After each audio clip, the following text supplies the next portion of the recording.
Olá, pessoal! Hoje nós veremos um pouco sobre a regulação dos níveis sanguíneos de cálcio. Então, o maior depósito de cálcio do nosso organismo são os ossos, né? Principalmente aqui na forma de hidroxiapatita. E os ossos, eles sofrem constante formação e reabsorção, né? Dependendo ali das necessidades do organismo. Quando os ossos eles crescem, significam que a matriz ela está sendo depositada mais rapidamente do que reabsorvida. Então, o nível de cálcio ali está ficando maior na matriz, né, nos ossos. Se a reabsorção começar a ser mais rápida do que a deposição, eu começo a ter uma saída de cálcio dos ossos para a corrente sanguínea. Isso pode, né, inclusive, enfraquecer o osso, né? E é mais comum começar esse processo a partir dos 30 anos, tá? A reabsorção óssea é feita pelos osteoclastos, né? Então, as células ali responsáveis por fazer essa reabsorção óssea. Então, quando eu falo em deposição, significa que o cálcio ele vai da corrente circulatória para o osso. Quando eu falo em reabsorção, significa que o cálcio ele sai dos ossos e vai para a corrente circulatória, tá? O crescimento depende, né, do hormônio do crescimento e fatores do crescimento insulino similares, como a gente viu nas outras aulas, do hormônio tireoidiano, como já foi falado também, né, igual ali crianças que têm deficiência, né, de hormônio tireoidiano podem vir a ter deficiência de desenvolvimento, né, o cretinismo, entre outros. E a insulina também interfere no crescimento, né, que a gente vai ver numa próxima aula. Além de ser influenciados pelos hormônios sexuais, né, principalmente ali no estirão do crescimento na fase da puberdade. O cálcio, né? Então, o cálcio, ele é uma substância extremamente importante para o nosso organismo. Por quê? Porque ele está presente em várias situações, né? Várias sinalizações e mecanismos que são essenciais para a vida. Então, essa primeira imagem aqui tem a presença do cálcio, ó, nas vias de coagulação, na cascata de coagulação, seja na via extrínseca como na via intrínseca. Nessa outra imagem aqui, nós podemos ver a presença aqui dos canais de cálcio lá no potencial de ação de músculo cardíaco, né? Então, esse platô, né, esses canais de cálcio aqui, né, nesse momento a entrada de cálcio gera esse platô, evitando que tenha titanização do músculo cardíaco. Nós já estudamos também que a liberação do cálcio aqui numa célula muscular, ela é essencial para que tenha contração muscular, né? Porque o cálcio ele vai se ligar na subunidade C aqui da troponina, fazendo com que tenha deslocamento, né, do filamento de tropomiosina, e aí a miosina ela consegue se ligar, né, a cabeça da miosina ela consegue se ligar aqui com o filamento de actina. Então, sem o cálcio, não haveria essa contração do músculo estriado esquelético.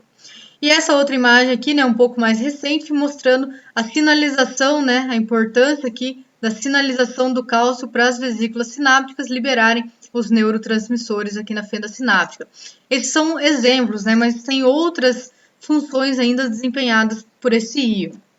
Por isso que os níveis de cálcio eles são rigorosamente controlados. Nosso organismo ele possui três hormônios que vão controlar esses níveis sanguíneos de cálcio. Tá? Os dois principais são aqui o hormônio, né, da paratireoide, o PTH, né, ou paratormônio, e o calcitriol, que é a vitamina D na sua forma ativa. Mas, né, temos ainda um terceiro hormônio que ajuda ali, ele não é o principal, mas ele faz parte dessa regulação, que é a calcitonina. Então, como que esses hormônios funcionam? O PTH, que é o hormônio da paratireoide, ele vai favorecer, ele vai aumentar a reabsorção óssea, tá?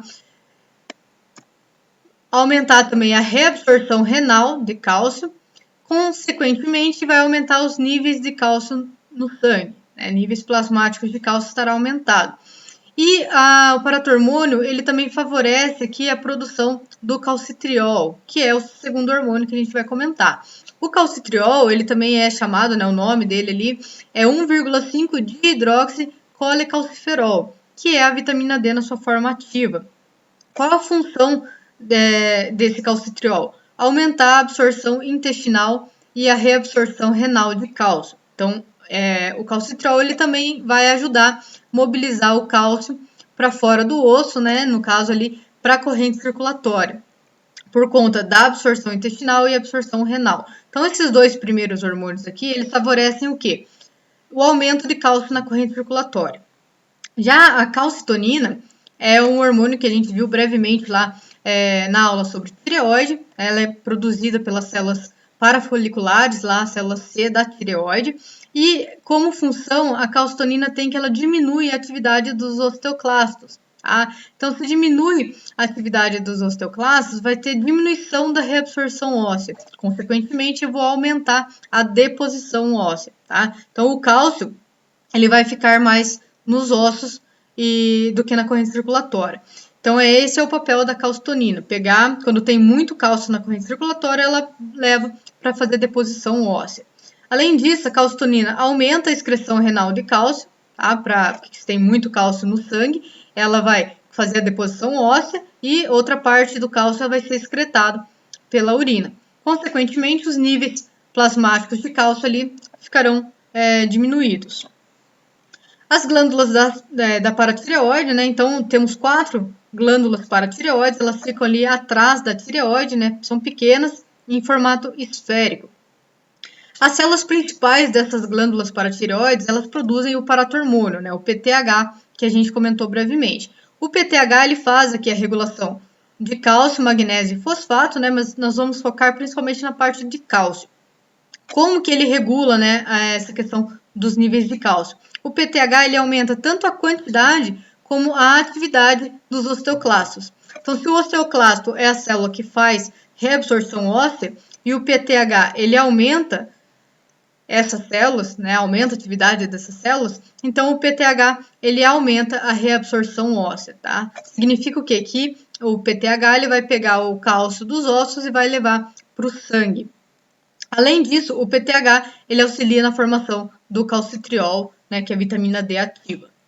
Então, aqui nesse esqueminha, nós temos aqui, né, o início, um nível elevado de cálcio no sangue. Então, se tem muito cálcio no meu sangue, não preciso, né, fazer reabsorção óssea. Então, o que acontece? As células lá da tireoide vão liberar calcitonina, tá? Então, tem muito cálcio no sangue. As células da tireoide liberam calcitonina. A calcitonina vai fazer o quê? Inibe os osteoclastos, né? Inibe a reabsorção óssea, ou seja, ela favorece ali a deposição óssea, e ela aumenta também a excreção renal de cálcio. Por isso que, né, a calcitonina, então, ela diminui o nível sanguíneo de cálcio. Uma vez esse nível sanguíneo diminuído, né, se diminuir além do necessário, né, ou diminuir mais do que a faixa de normalidade, entra, né, em ação aqui, né, quando eu tenho uma baixa concentração de cálcio, entra em ação a glândula paratireoide, né, as paratireoides. E elas vão liberar paratormônio, né, o PTH. Esse paratormônio, ele vai fazer o quê? Ele vai promover a liberação de cálcio da matriz óssea. Então, ele faz reabsorção de cálcio ali dos ossos, além de diminuir a perda de cálcio na urina, né? Ele evita que tenha perda de cálcio na urina, aumentando assim os níveis plasmáticos de cálcio. Além disso, o paratormônio, ele estimula a produção de calcitriol lá nos rins, e esse calcitriol, ele estimula a absorção intestinal, né, da alimentação ali de cálcio e diminuição da excreção renal também, né, favorecendo aí a reabsorção renal de cálcio. Aqui mais um esqueminha, né, mostrando isso. Vamos começar aqui de baixo das paratireoides. As paratireoides, elas aumentam a produção do paratormônio, né, o PTH, e o paratormônio ele estimula a saída de cálcio dos ossos. Então, é a reabsorção óssea. Pega o cálcio que está no osso e leva para a corrente circulatória. Além disso, o PTH ele diminui a eliminação de cálcio renal, né, porque ele favorece ali a reabsorção de cálcio renal, e via calcitriol, né, aumenta a absorção de cálcio a nível intestinal. Esses três em conjunto vão desencadear aqui um aumento dos níveis sanguíneos de cálcio. Uma vez aumentado, né, além ali do normal, entra a ação a tireoide, né, produzindo a calcitonina. A calcitonina ela tem efeito oposto, né, então ela vai aumentar a deposição de cálcio, né, ela diminui a reabsorção óssea. Então agora a calcitonina ela pega esse cálcio que está em excesso no sangue e leva novamente para os ossos. Outra parte, né, do cálcio que está em excesso vai ser excretado pelos rins e diminui a absorção intestinal, diminuindo assim o nível de cálcio. Então, esse mecanismo ele está constantemente em ação, tá? Para que o nosso nível sanguíneo de cálcio permaneça sempre numa faixa bem estreita, que não tenha tanta variação. Então, esse sistema, né, esses 3 hormônios, eles estão trabalhando a todo momento no nosso organismo para que tenha essa regulação nos níveis de cálcio. Quando, por algum motivo, né, eu tenho uma produção excessiva, uma atividade excessiva de alguma dessas glândulas, eu posso desencadear um processo patológico, no caso.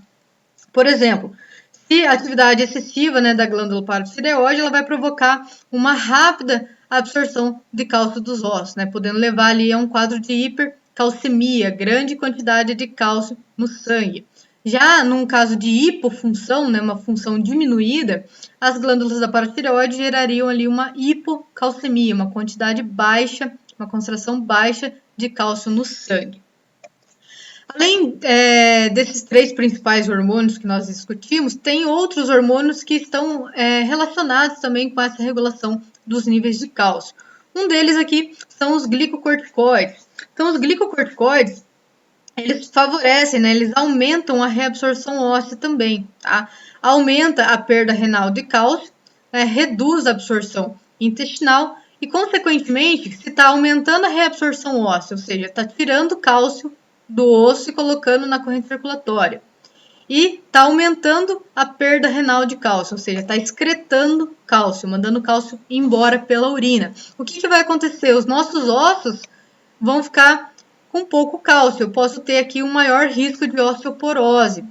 Isso é, às vezes, frequente em pacientes que fazem uso crônico de corticoide, tá? Às vezes pode aparecer ali um maior risco de osteoporose por conta desse mecanismo aqui de reabsorção óssea dos glicocorticoides.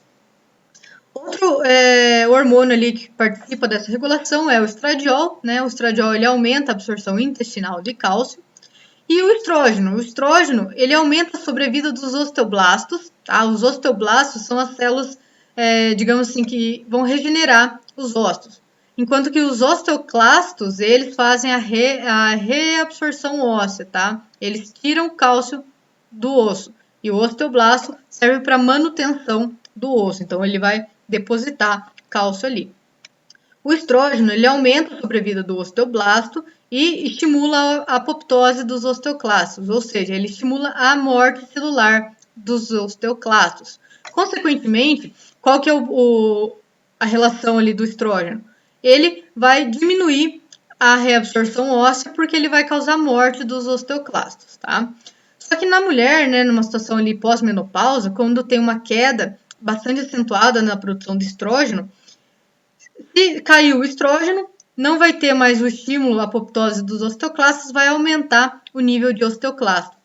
Aumentando o nível de osteoclasto, eu tenho aumento da reabsorção óssea e, consequentemente, ali, um risco maior de desenvolver osteoporose. Por isso que é muito comum mulheres, né, fazerem reposição hormonal nessa época. Aqui um esqueminha, né, mostrando uma situação de hiperparatireoidismo, onde eu tenho um tumor na glândula da paratireoide.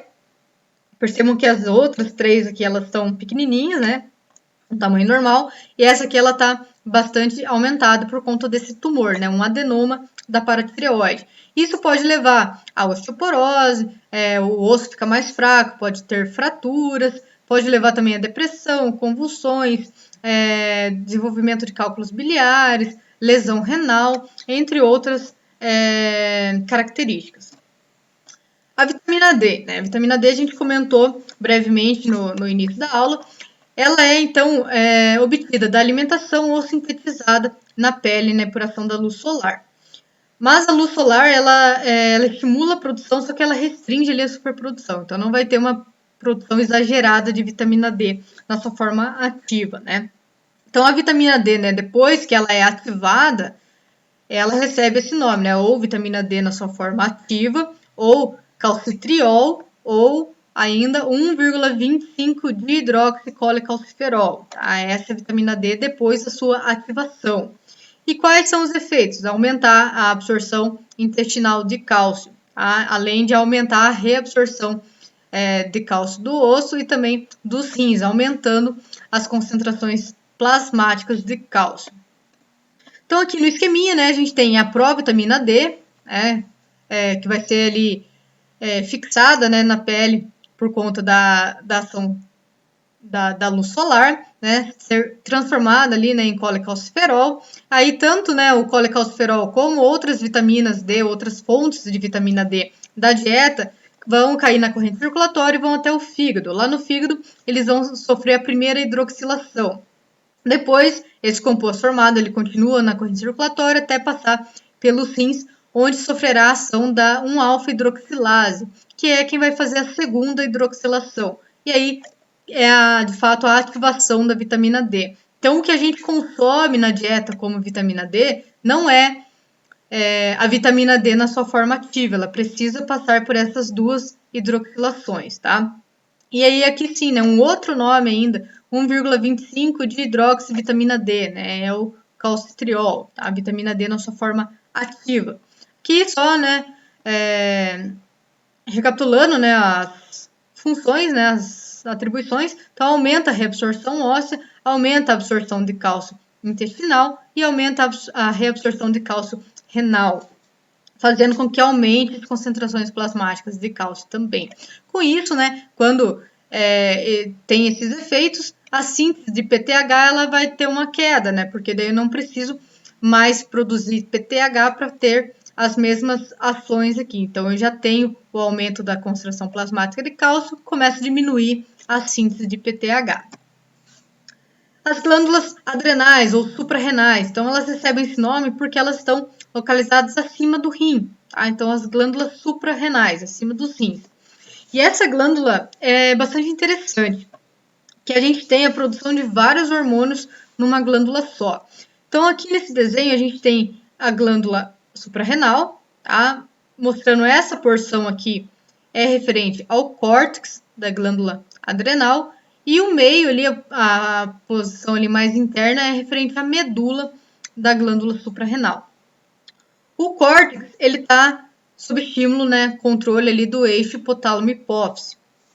Já a medula, ela está mais controlada ali pelo sistema nervoso simpático. Por quê? Vamos dar uma olhada aqui mais de perto quais são os hormônios produzidos e onde eles são produzidos, tá? Estou começando pelo córtex da adrenal, tá? Lá no córtex da adrenal, na primeira camada aqui, né, na zona glomerulosa, eu tenho a produção de aldosterona, tá? Então, aquela aldosterona que nós vimos no sistema renina-angiotensina-aldosterona. A segunda zona aqui, né, a segunda camada, a zona fasciculada, é responsável por produção de cortisol. E a terceira, a zona reticular, é responsável pelos hormônios androgênios, tá? E mais abaixo, na posição mais interna ali, na medula, a medula adrenal, ela produz quem? Adrenalina e noradrenalina. Então, por isso que essa medula adrenal, ela está relacionada, né? Ela tem controle ali, né? Ou melhor, ela é controlada pelo sistema nervoso simpático, tá? Porque é ela quem vai liberar adrenalina e noradrenalina, dependendo da necessidade do organismo. Então, aqui nesse esquema, né, só para, basicamente a mesma coisa, mas só para lembrar, né, que a aldosterona, ela também é chamada de mineralocorticoide, né, não só ela, mas tem outras substâncias com ação mineralocorticoide. O que é uma ação mineralocorticoide? Que vai reter sódio, tá? E, consequentemente, água. Os glicocorticoides, né, no caso ali o principal é o cortisol, né? Por que é glicocorticoide? A gente vai ver que um glicocorticoide ele tende a aumentar o nível sanguíneo de glicose, por isso que ele recebe esse nome também. E os hormônios androgênicos, eles são os hormônios sexuais, tá? E a adrenalina e noradrenalina são também chamados de catecolaminas. Começando a falar um pouquinho mais ali detalhado da aldosterona. Então, a aldosterona, como eu comentei, ela tem um efeito mineralocorticoide, tá? Principalmente porque ela vai regular os níveis de sódio e potássio. Então, o que a aldosterona faz? Ela faz retenção, tá? Ela vai aumentar a retenção de sódio. Aí, principalmente ali de sódio, junto com o sódio, vai reter água também. Então, o que vai acontecer com a volemia? Vou aumentar o meu volume, né, de líquido circulante. Isso vai aumentar também a pressão arterial. Além disso, a aldosterona ela promove a excreção de ácido, né, na urina, né, de íon H+ na urina, evitando assim um quadro de acidose. Então aqui, né, um velho esquema lá de renina-angiotensina-aldosterona. Então, numa situação onde eu tenho desidratação, deficiência de sódio ou hemorragia, eu vou ter uma queda, né, de pressão arterial e de volume sanguíneo. Essa queda é percebida lá nas células justa-glomerulares dos rins e eles vão produzir quem? Renina. A renina converte o angiotensinogênio em angiotensina 1 e essa angiotensina 1 ela é convertida em angiotensina 2 através da ECA, né, enzima conversora de angiotensina. E a angiotensina 2 ela tem seus vários efeitos, né, como vasoconstrição para aumentar a pressão arterial e também agir no córtex da glândula suprarrenal para produzir aldosterona. Então, aí sim, a aldosterona ela vai elevar, né, a reabsorção de sódio e junto com o sódio ali a água também é reabsorvida. Isso faz com que tenha um aumento de volemia e aumenta também a pressão arterial. Aqui as outras substâncias, né, que tem também o efeito mineralocorticoide, tá? Reparem que o cortisol, por exemplo, ele tá aqui, mesmo ele sendo classificado mais como um glicocorticoide. Por quê? Porque ele tem também uma atividade mineralocorticoide, só que essa atividade é muito fraca, é muito leve, tá? Então, digamos assim, sinônimo de mineralocorticoide é a aldosterona, porque é ela que exerce o efeito mais potente, tá? Então, o glicocorticoide agora, né, ele sim é regulado via o eixo hipotálamo-hipófise. Então, o hipotálamo, ele libera o CRH, que é o hormônio liberador de corticotropina, e esse CRH vai estimular a hipófise para que ela libere o ACTH, que é a corticotropina, ou hormônio adrenocorticotrópico. E esse ACTH vai agir nessas glândulas suprarrenais, produzindo ali cortisol, tá? Aumentando a liberação de cortisol. Né, quando eu tenho muito cortisol, esse excesso, né, essa produção alta de cortisol, vem por feedback negativo, avisar a hipófise e avisar o hipotálamo que não precisa mais liberar CRH e ACTH. Aí as concentrações de cortisol vão diminuir e, quando for necessário, aumenta-se a secreção novamente, tá? Por feedback negativo. Então, aqui um outro esqueminha, né? Por exemplo, algumas outras alterações que podem afetar a produção, a liberação ali de CRH do hipotálamo é o ritmo circadiano, como nós vamos ver mais para frente, e o estresse. Então, uma situação de estresse, acredito que você já tenha ouvido falar, né? Que o estresse tende a engordar. Uma pessoa que sofre muito estresse ou é muito estressada tende a engordar, porque aumenta os níveis de cortisol, tá? Então, o estresse, o ritmo cardíaco, eles vão atuar também no hipotálamo, fazendo com que tenha a liberação do CRH. Esse CRH ele vai atuar na adenopófise, estimulando a produção do ACTH. E o ACTH vai estimular o córtex da glândula suprarrenal a liberar cortisol. Aqui, né, de novo, se tiver muito cortisol, ele vem por feedback negativo, interromper aqui essa produção, tá? Do ACTH e do CRH. Quais são, então, os efeitos do cortisol? O cortisol, ele vai atuar ali no sistema imune, causando uma supressão. O que é uma supressão? Uma diminuição das funções imunológicas, tá? Isso é um detalhe importante que a gente vai comentar mais para frente. No fígado, o cortisol ele estimula a gliconeogênese. O que é a gliconeogênese? Então, a gliconeogênese é a produção ali de glicose a partir de outras moléculas que não sejam o glicogênio, tá? Então, o aminoácido, por exemplo, vai utilizar outras fontes que não sejam o glicogênio. No músculo, esse cortisol ele vai ser responsável pelo catabolismo de proteína, também para gerar ATP, e no tecido adiposo causar lipólise, né? A quebra da gordura ali, na quebra do tecido adiposo para gerar ATP também. Um pouco mais detalhado aqui a respeito, né, das funções dos glicocorticoides em relação aqui ao metabolismo de carboidrato. Então, a gliconeogênese, né, como eu comentei, a produção de glicose a partir de outras fontes que não seja o glicogênio. E, além de produzir mais glicose, tem a redução da utilização de glicose. Então, o corpo ele começa a produzir mais glicose e utilizar menos. que vai acontecer com essa glicose? Vai ficar em excesso, né? Então, vai causar uma elevação dos níveis de glicemia. Então, eu estou produzindo muita glicose e utilizando menos. Eu vou ter aumento da glicemia. E aqui a gente tem o chamado diabetes adrenal. Diabetes por quê? Porque eu tenho um nível elevado de glicemia. Mas nesse caso aqui não tem a ver com deficiência de insulina, tá? É um diabetes adrenal. Por quê? Porque eu estou produzindo muito corticoide, né? E esse corticoide ele está elevando os níveis de glicemia. Então, diabetes adrenal. Metabolismo de proteínas. Então, os glicocorticoides, eles vão fazer o quê? Catabolismo de proteína, né? E vai reduzir ali as reservas de proteína, aumentando sua utilização e gerando ATP através dessas proteínas. Metabolismo de gordura, então vai aumentar a lipólise, aumenta, né, as concentrações de ácidos graxos no plasma, consequentemente aumenta também a sua utilização. Aqui outros exemplos, né, de substâncias com ação glicocorticoide, né, mas o principal de longe ali é o cortisol. Então o cortisol ele vai interferir, né, no metabolismo e na resistência ao estresse. Degradação de proteínas, então a gente tem ali a utilização de aminoácidos, né, para produzir ATP, né, que é um exemplo de gliconeogênese. Formação de glicose também estimulada lá nos hepatócitos. Lipólise para gerar liberação aqui de ácido graxo no sangue. E aqui é um efeito bastante interessante dos glicocorticoides, que é o efeito anti-inflamatório, tá? Então, os glicocorticoides eles são utilizados na terapêutica por conta principalmente aqui desses efeitos anti-inflamatórios e também o efeito de depressão das respostas imunes. Então, como efeito anti-inflamatório, os glicocorticoides eles vão inibir a participação dos leucócitos nas respostas inflamatórias, né, diminuindo assim a inflamação, porém os glicocorticoides atrasam o reparo tecidual, né? Eles atrasam a cicatrização, né? Então tem esse grande porém ali.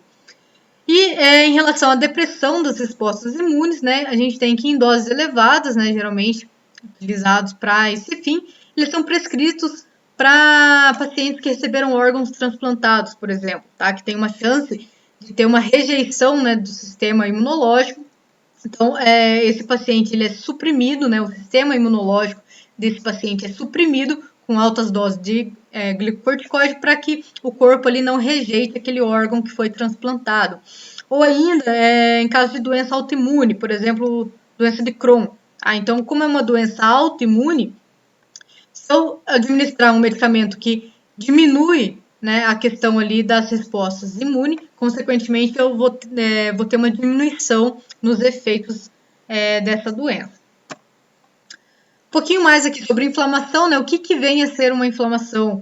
Como que acontece na inflamação? Eu tenho a liberação de substâncias químicas que vão ativar o processo inflamatório, com consequente aumento do fluxo sanguíneo para a área inflamada, e eu tenho também perda de plasma, né, dos capilares ali para a área lesionada, e isso vai causar o edema, e vai ficar, a região ali vai ficar inchada, né, vai ficar com edema. Por conta do aumento do fluxo sanguíneo, também aumenta ali a temperatura nessa região e a coloração, né, tende a ficar mais avermelhada. Com isso, eu tenho infiltração de leucócitos para a área e a cicatrização, né? Então, vai ter o processo inflamatório ali, desencadeando a sua atividade anti-inflamatória, no caso, e daí a cicatrização depois, quando já houver diminuição dessa inflamação. Como que o cortisol, né, ou um glicocorticoide vai atuar como anti-inflamatório? Ele vai estabilizar as membranas lisossômicas dos leucócitos, tá? Dificultando ruptura e liberação de enzimas. Então, as enzimas aqui, as substâncias que vão ativar o processo inflamatório, o cortisol ele já diminui a sua liberação. O cortisol, né, ou os glicocorticoides, eles também vão diminuir a permeabilidade dos capilares, diminuindo assim a perda de plasma para o tecido e diminuindo a questão do edema. Diminui também a migração dos leucócitos para a área inflamada. Então, o cortisol, né, os glicocorticoides, eles têm uma importante atuação ali como efeito de anti-inflamatório. Aqui, em relação à secreção de cortisol, de acordo com o ritmo circadiano, tá? Então, nós temos um pico, né, pouco intenso aqui após o meio-dia, né, no meio-dia, 6 horas mais ou menos. Depois das 6 da tarde temos uma queda, a noite toda passa, né, em queda, e quando é de manhã eu tenho aí sim um pico acentuado aqui na secreção de cortisol. Então a maior quantidade de cortisol é secretada no período da manhã. Por esse motivo, né, então veja aqui, como o cortisol ele tem o efeito anti-inflamatório, por isso que é muito comum, sei lá, a gente está com uma gripe, por exemplo, tá? Claro, a gripe ela não é ali, não vai desencadear processos inflamatórios, mas ela vai ter reações no nosso corpo. Por isso que a gente tende a ficar pior, né, dos sintomas após as 6 horas da tarde, né? Após as 5 horas ele já começa a dar uma piorada nos sintomas, né? A gente começa a ficar mais mole ainda, começa a ficar sentir mais, né, os efeitos da gripe. Por quê? Por causa da baixa de cortisol, tá? Então o cortisol ele é o nosso anti-inflamatório natural, né? O corpo naturalmente produz cortisol. Porém, nesse período noturno aqui, eu tenho uma queda de cortisol. Por isso que é muito comum, né, a gente sentir mais ali a sintomatologia de uma doença, né, mesmo que seja uma gripe, nessa área aqui depois, né, do final da tarde, né, depois das 6 horas. Em relação ao efeito imunossupressor, né, como que ele vai agir como imunossupressor? Ele causa supressão dos linfócitos T e supressão também da produção de anticorpos lá pelos linfócitos B. Também faz parte ali a diminuição da febre, por diminuir a liberação de interleucina 1, e redução da temperatura, né? Reduzindo a temperatura, ajuda a reduzir a vasodilatação e inibindo ali a migração leucocitária. Né? Aqui a importância, né, do tratamento em pacientes que receberam transplante e de doença autoimune, como eu já comentei. Aqui também outras substâncias, né, com efeito de glicocorticoide, né, mas o principal é o cortisol, tá? Então, de longe ali ele é o principal hormônio com efeito glicocorticoide. Administração exógena de glicocorticoide. Então, se o indivíduo ele estiver tomando glicocorticoide, está fazendo um tratamento, ele está fazendo uma administração exógena de glicocorticoide. O que vai acontecer com os níveis de glicocorticoide? Eles vão aumentar. Consequentemente, por feedback negativo, a adenohipófise ela vai fazer o quê? Diminuição da produção do ACTH. E com essa diminuição do ACTH, as células da suprarrenal elas vão começar a atrofiar. Por quê? O ACTH faz as células das glândulas suprarrenais trabalharem e liberarem o cortisol. Como essas células elas não estão trabalhando muito, porque o ACTH está baixo, as células começam a atrofiar. E aqui é muito importante que o paciente que esteja fazendo uso de glicocorticoide, primeiro que não use por muito tempo, né? Um uso prolongado pode causar complicações. Segundo, que a retirada ela deve ser gradativa, tá? Deve ser retirada gradualmente. Por quê? Imagine. Deixa eu ver se eu tenho uma imagem aqui, ó. Vou pegar esse exemplo dessa imagem. O paciente ele está administrando glicocorticoide exógeno. Então, ele tem um aumento aqui de glicocorticoide. Esse aumento de glicocorticoide faz feedback negativo, diminuindo o CRH e diminuindo o ACTH. O que acontece? Diminui o ACTH, diminui o estímulo da célula da suprarrenal para produzir cortisol. Tá? Por quê? Porque não precisa produzir, porque o paciente já está administrando doses elevadas. O que acontece? Se o paciente parar de tomar de forma abrupta, tá? Essas células elas vão estar, entre aspas, né, desacostumadas a trabalhar, né, as células da suprarrenal, por conta da baixa liberação de ACTH. Com isso, elas começam a atrofiar. Se o paciente parar de tomar abruptamente, não vai ter ACTH suficiente para estimular essa célula a trabalhar e não vai ter liberação suficiente de cortisol. E aí sim, vai ter um problema aí de regulação, onde eu vou ter uma queda bastante alta de cortisol e pode comprometer aqui a suprarrenal, porque essas células estão atrofiadas. Então, qual que é a ideia? Fazer a retirada gradual, retirando aos poucos, tá? Para que, aos poucos, as células, né, da glândula suprarrenal, elas comecem a se recuperar e comece, né, a hipófise liberar o ACTH e estimular essas células da suprarrenal voltarem, né, ativa, voltarem a trabalhar e produzirem cortisol. Então, a retirada gradual é muito importante nesses casos. Aqui, né, outros fatores que regulam a secreção de cortisol. Então, o sono vigília, né, a produção de acordo com o ritmo circadiano, como a gente viu naquele gráfico de secreção de cortisol. Ansiedade, cirurgia, dor excessiva, hipovolemia, o choque, tudo isso vai afetar a secreção de cortisol. Então, também, né, é comum pessoas que são muito nervosas, muito ansiosas, né, têm ansiedade ou que estão em constantes situações de estresse, engordar por causa disso, né, porque daí aumenta a produção de cortisol. O que é estresse? Não é só o estresse que a gente chama de estresse emocional, tá? Que é o mais popular, mas nós temos estresse físico, né? O desgaste físico do corpo. Nós temos o estresse emocional, né? Nós temos o estresse ali, por exemplo, passar por uma cirurgia é um estresse, é uma situação diferente para o corpo, tá? Ou mesmo uma situação mais simples, o indivíduo ficar num local muito quente, muito abafado.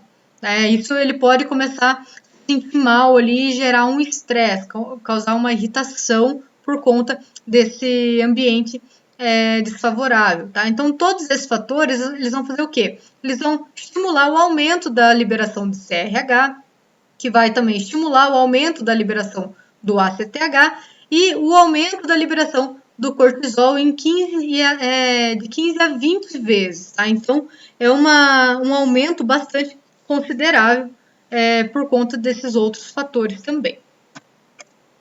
Os outros hormônios produzidos pelas glândulas suprarrenais são os androgênios, tá? Temos aqui, né, esse nome bonito, que é a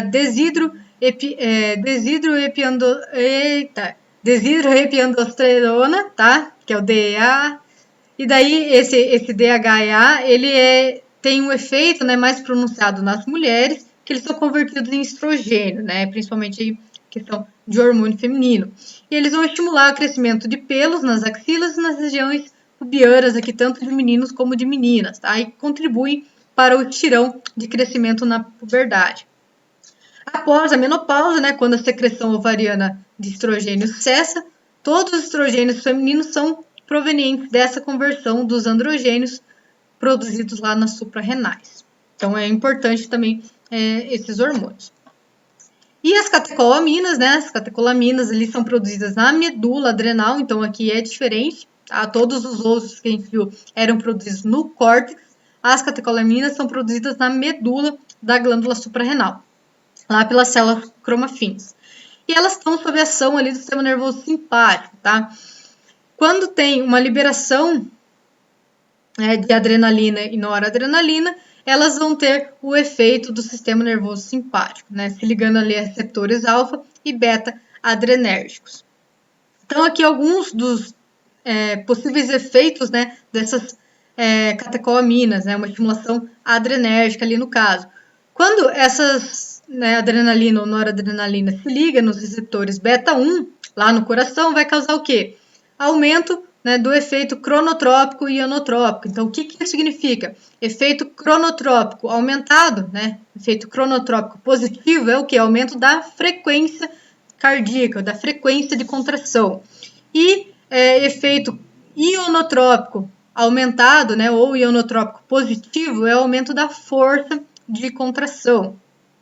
Com isso, vai aumentar também a condutividade ali, né, no nodo atrioventricular, aumentando, né, o ritmo cardíaco. Então, o efeito principal aqui de beta 1 nos receptores beta 1 no coração é aumentar a atividade cardíaca, seja fazendo aumento da força de contração, como aumento da frequência cardíaca.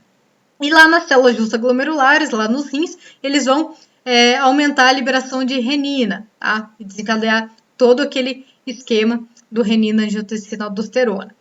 Nos receptores beta 2, eles vão causar broncodilatação, tá? Nos pulmões ali, e na musculatura uterina, relaxamento também da musculatura uterina. E nos receptores beta-3, que aí está presente tanto no tecido adiposo como no músculo, né, vai causar termogênese aqui no músculo e lipólise no tecido adiposo, né? Entre outras ações relacionadas lá ao sistema nervoso autônomo simpático, tá? Então aqui uma relação, né, entre o cortisol e a adrenalina participando ali da modulação do estresse. Se eu tenho uma situação de estresse, esse estresse ele vai servir de estímulo para o hipotálamo liberar CRH, que vai estimular a hipófise a liberar o ACTH, tá? Aí nós temos aqui, vamos começar pelos efeitos a curto prazo, tá? O estresse lá no hipotálamo vai estimular, né, via impulso nervoso, para que tenha aqui liberação da medula adrenal, né? Vai ter ativação aqui do sistema nervoso simpático, e aí o sistema nervoso simpático ele vai aumentar ali, fazer com que tenha aumento da produção de catecolaminas lá na medula da glândula suprarrenal. E aí vai ter liberação de adrenalina e noradrenalina na corrente circulatória. Então lembrem lá, o sistema nervoso simpático é o da luta e fuga. Então é uma situação de medo, uma situação de estresse, uma situação de perigo, uma situação onde você tem que lutar ou fugir de alguma coisa. Então eu tenho aumento da frequência cardíaca, aumento da pressão sanguínea, né, da pressão arterial. Eu tenho aqui que o fígado começa a converter o glicogênio em glicose. Por quê? Porque eu preciso de uma fonte rápida de energia. Se eu tenho que fugir de um leão, eu preciso que o meu corpo ele tenha glicose suficiente para eu conseguir correr desse leão, tá? Então, o fígado tem ali o papel importante de liberar a glicose na corrente sanguínea para que seja uma fonte rápida de energia. Tem dilatação dos brônquios, né, como a gente viu nesse slide anterior. Por quê? Porque eu preciso ter uma facilidade ali para respiração. Além de modificações, né, nos padrões de circulação do sangue e aumento da taxa metabólica. Tudo isso a curto prazo, ou seja, começa rápido e termina rápido também. Um efeito mais prolongado, né, aí sim seria via eixo hipotálamo-hipófise, né, com a liberação do ACTH, e esse ACTH estimulando o córtex da glândula suprarrenal, tá? Aqui é medula, aqui é córtex. E aí, quando o ACTH ele estimula o córtex da suprarrenal, quem são produzidos? Os mineralocorticoides, né, no caso o principal ali, a aldosterona, que vai ter como papel retenção de sódio e água, aumentando a volemia e aumentando a pressão arterial. E outra classe que são produzidos ali, os glicocorticoides, né? O principal é o cortisol. Como efeitos nós temos ali que tanto a proteína como a gordura são convertidas em glicose, então eu tenho um aumento da gliconeogênese para que tenha ali fornecimento de energia, aumento da glicose sanguínea, porque eu estou fazendo muita molécula de glicose, né? Eu estou liberando muita glicose. Lembrando que isso pode desencadear, né, um quadro patológico, né? Isso pode levar a um diabetes adrenal. E também o cortisol, né? Os glicorticoides, eles fazem aí a supressão do sistema imunológico, né? Lembrando, isso é um prazo, né, mais prolongado.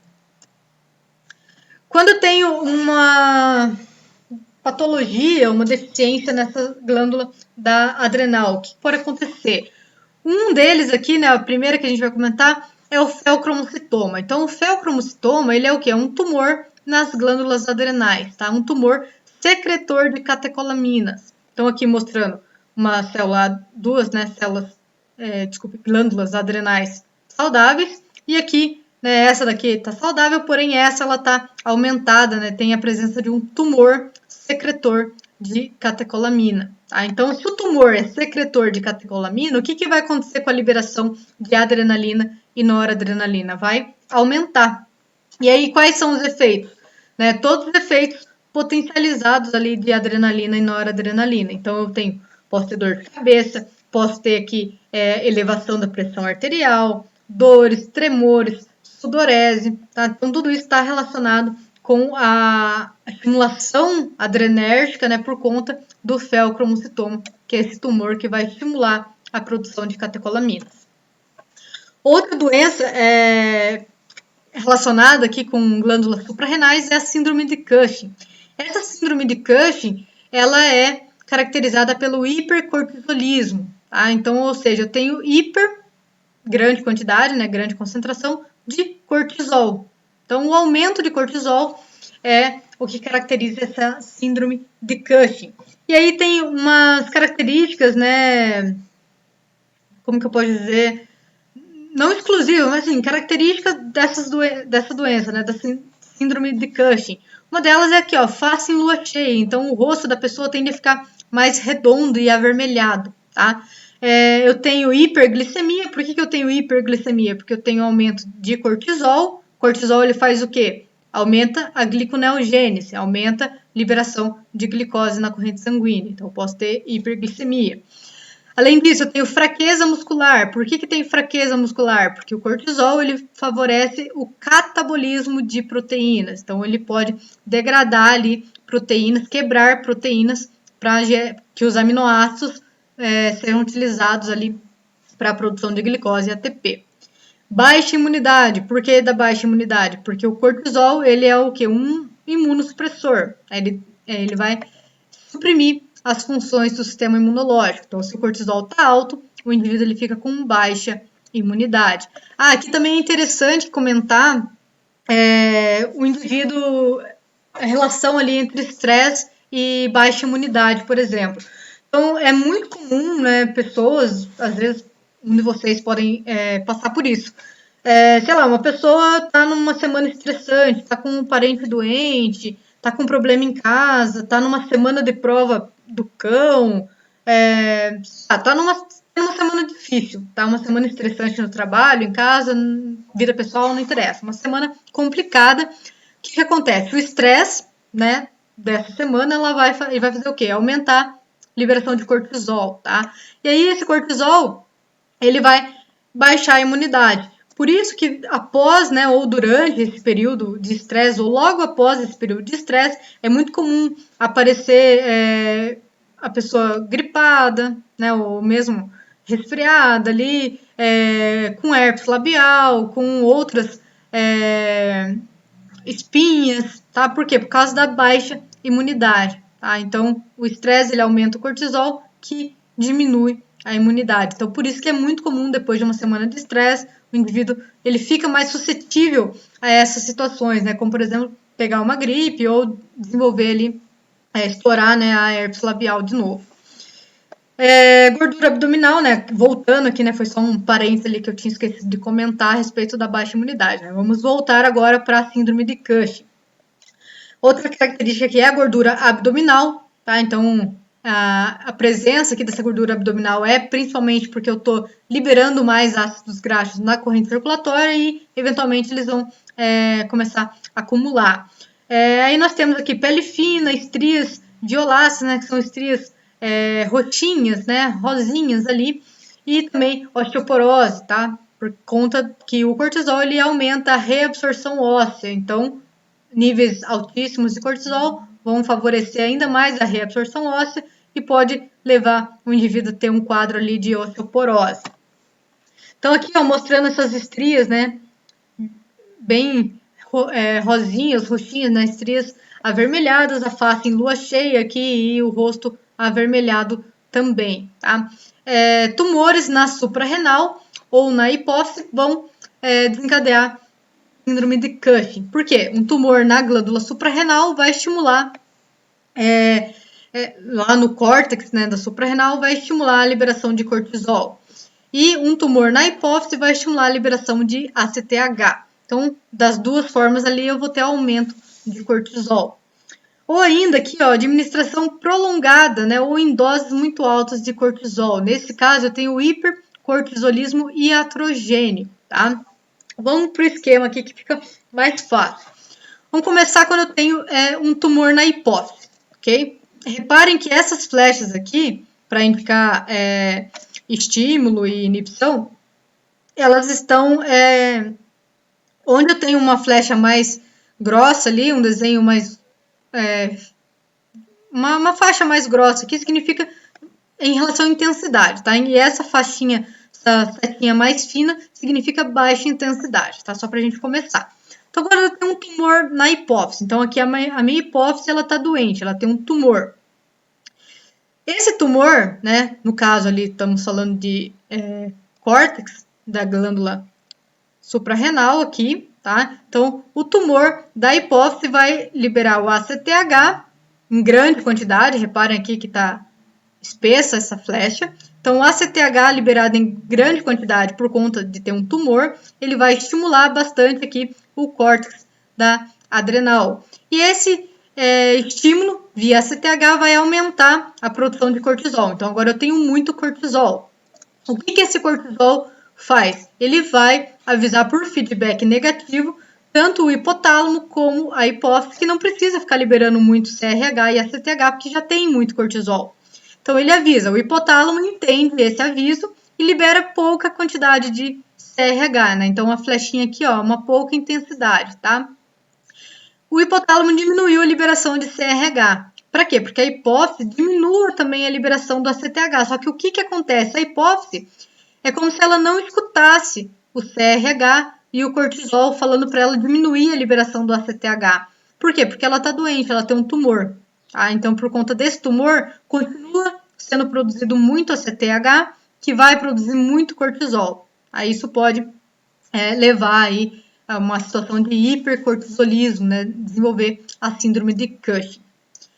Isso quando o tumor é na hipófise, tá? Agora vamos ver aqui, ó, quando o tumor ele é na glândula adrenal, que é chamado doença adrenal primária, e no caso aqui da hipófise seria secundária, tá? Então, o tumor ele está na glândula adrenal. Então, esse tumor ele está estimulando a produção de cortisol. Então, a flechinha aqui grossa estimulando muito cortisol. O cortisol vai avisar por feedback negativo para a hipófise diminuir a produção de ACTH e para o hipotálamo diminuir a liberação de CRH. E eles conseguem ouvir isso. Então, o hipotálamo ele diminui CRH e a hipófise diminui o ACTH. Agora, quem não, entre aspas, entende isso é a glândula suprarrenal. Tá? Então, ela não consegue diminuir a produção de cortisol. Por quê? Porque tem um tumor. E esse tumor é quem está estimulando a liberação de cortisol. Então, o hipotálamo e a hipófise estão trabalhando corretamente, porém, tem um tumor ali na glândula adrenal, fabricando, né, secretando ali cortisol. Então, isso também vai fazer um quadro ali de aumento dos níveis de cortisol. E aqui o hipercortisolismo iatrogênico, que é quando o indivíduo ele administra cortisol da maneira exógena, né? Faz um tratamento, ou doses muito altas, ou por tempo prolongado. Então, o que acontece? No corpo do indivíduo vai ter muito cortisol. Por quê? Porque ele está administrando o medicamento. Tá? Então, tem muito cortisol. Esse cortisol ele vai, por feedback negativo, avisa o hipotálamo e avisa a hipófise. Ele diminui a liberação de seus hormônios. E aí, o interessante lá que eu comentei sobre não cortar, né, de forma abrupta, né, não fazer a retirada abrupta. A hipófise ela está liberando pouco ACTH. E essas células da suprarrenal, elas quase não estão trabalhando, tá? Por quê? Porque tem pouco estímulo da hipófise e já tem muito cortisol, então não tem por que essas células trabalharem, tá? Só que se o indivíduo simplesmente parar de tomar de uma hora para outra, eu vou ter pouco ACTH ainda, as células da suprarrenal estarão atrofiadas, né, entre aspas, aí, acostumadas a trabalhar e produzir cortisol, e aí eu vou ter uma grande queda de cortisol. Tá? Então, por isso que é para fazer a retirada gradual, nesse caso, para que tenha a recuperação dessas células da glândula adrenal, com consequente aí, volta, né, da liberação de cortisol. Uma outra doença, né, que aparece quando a gente fala de suprarrenal é a doença de Addison. Nesse caso é o hipocortisolismo, né, uma secreção baixa de cortisol. É caracterizado ali por uma insuficiência da glândula suprarrenal, onde eu tenho uma hipossecreção, né, uma diminuição da secreção de todos os hormônios da suprarrenal, tá? E é uma doença endócrina, rara, né, crônica, resultante da destruição autoimune do córtex da suprarrenal. Então, é uma doença rara e caracterizada pela destruição autoimune das células do córtex. E aqui aquele quadro, né, para fechar a aula, para resumir os principais hormônios e os efeitos e quem controla a sua secreção, né? Então, está lá no slide depois para vocês darem uma olhada. Certo, pessoal? Na próxima aula, vídeo ali que eu vou gravar é sobre o pâncreas. E aí a gente, de certa forma, encerra essa parte de sistema endócrino, tá? Vai ficar ali só faltando a parte dos hormônios relacionados ao desenvolvimento sexual, que aí entra o sistema reprodutor feminino e masculino. Gente, qualquer dúvida, entre em contato, tá? Qualquer comentário, qualquer pergunta que vocês tenham, é só combinar e entrar em contato. Se quiserem marcar uma aula de tirar dúvida, alguma coisa, me mandem esse feedback, tá? Me informem disso e a gente pode tentar marcar. Certo? Até mais!